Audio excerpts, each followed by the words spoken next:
Pourquoi faut-il squatter des listings morts? C'est le sujet du podcast de ce jour. Bienvenue à tous. Sujet intéressant par rapport au squattage de listings parce que c'est vrai que souvent on me dit est-ce que ça vaut toujours le coup de squatter des listings? Oui, mais quand je squatte des listings, le propriétaire du listing dépose de plainte parce qu'il est pas content. Ou encore, je ne trouve pas des listings parce que toutes les marques sont déposées. J'ai envie de vous dire, il y a énormément de manières de squatter un listing et encore une fois, voilà, une des manières les plus sympas, c'est de trouver des listings morts. Qu'est-ce qu'un listing déjà? Pour rappel, un listing c'est une fiche produit, c'est un terme Amazon. Et qu'est-ce qu'un listing mort? C'est un listing, une fiche produit où il n'y a plus de vendeur dessus. Pourquoi il n'y a plus de vendeurs dessus? Pour diverses raisons. Et voilà, il se peut que pour un listing, le propriétaire s'est vu fermer son compte ou n'est plus du tout sur Amazon pour X ou Y raison. Mais du coup, ces listings-là ont un historique et des fiches produits sont disponibles, même des marques entières sont disponibles et ont déjà un bon positionnement sur Amazon, que ce soit en France, mais aussi dans toute l'Europe. Donc ça, c'est une chose très très importante à prendre en considération parce que vous pouvez vous retrouver avec des belles perles. Moi, il m'est déjà arrivé de trouver des listings morts où on pouvait déposer carrément la marque de ce listing et récupérer une multitude de fiches produits.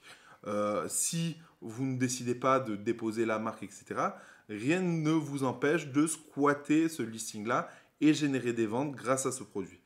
Est-ce qu'il faut avoir le produit exactement pareil pour vendre? Il faut que votre produit se rapproche le plus possible du produit mis en avant sur Amazon. Donc, comment chercher ces listings? Il existe diverses solutions pour chercher ces listings. La première solution, c'est de surveiller vos concurrents, notamment vos concurrents chinois.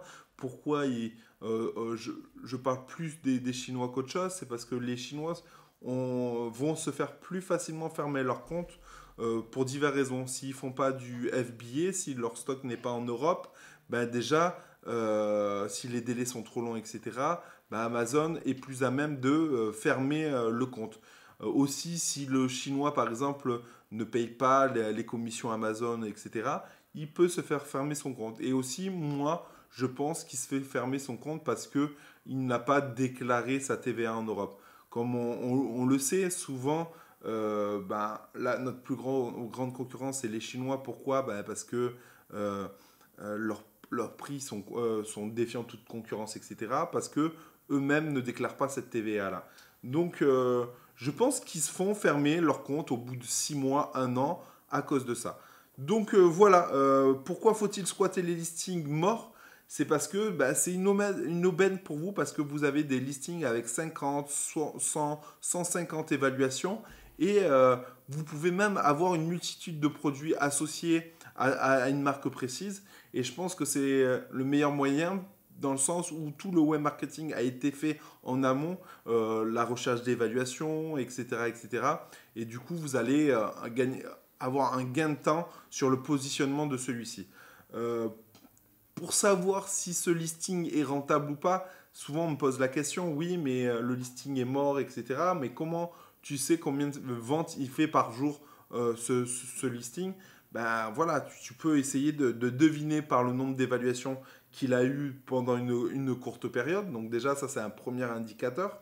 Et le deuxième indicateur, c'est, j'ai envie de te dire, encore tester et toujours tester. C'est-à-dire que tu envoies 10 pièces sur le listing et tu vois ce que ça donne. Voilà.